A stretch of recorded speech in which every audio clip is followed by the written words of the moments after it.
D-Mart CSR फाउंडेशनच्या वतीनं CSR फंडातून महानगरपालिकेच्या प्राथमिक शिक्षण समितीकडील 7 शाळांना मदत करण्यात आली आहे. या अंतर्गत संगणक कक्ष आणि ग्रंथालय हा उपक्रम राबवण्यात येतोय. या उपक्रमात विद्यार्थ्यांना इयत्ता 1ली पासून ते 7वी पर्यंत संगणक प्रशिक्षण दिलं जातं. त्यामुळे विद्यार्थी संगणक साक्षर होण्यास मदत होते. त्याचबरोबर ग्रंथालयामुळे वाचनाची आवड निर्माण होऊन विद्यार्थ्यांच्या ज्ञानात भर पडते. या उपक्रमांना डी-मार्टकडून स्वखर्चातून शिक्षक देण्यात आलेत.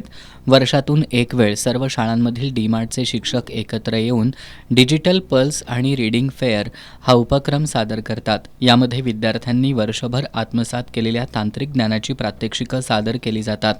यासह विद्यार्थ्यांनी मिळवलेल्या ज्ञानाचं उपयोजन सादर केलं जातं. यंदाचा कार्यक्रम टेमलाईवाडी विद्यालयात आयोजित करण्यात आला.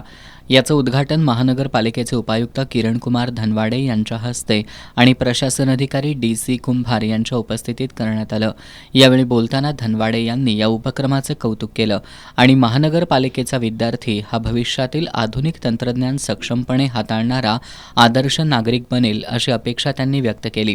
यावेळी डी-मार्ट फाउंडेशनचे प्रकल्प सहाय्यक डेव्हिड नरहोना, फैसल पठाण, पर्यवेक्षक विजय पाटील, बाळासाहेब कांबळे, विजय माळी, चंद्रकांत कुंभार, सचिन पांडव, शाळा व्यवस्थापन समितीचे अध्यक्ष दिलीप राजाराम, दिलीप शिरगावे, शाळेचे मुख्याध्यापक विलास पिंगळे, मनीषा पांचाळ, प्रभाकर लोखंडे यांच्यासह सर्व शिक्षक, पालक, विद्यार्थी उपस्थित होते.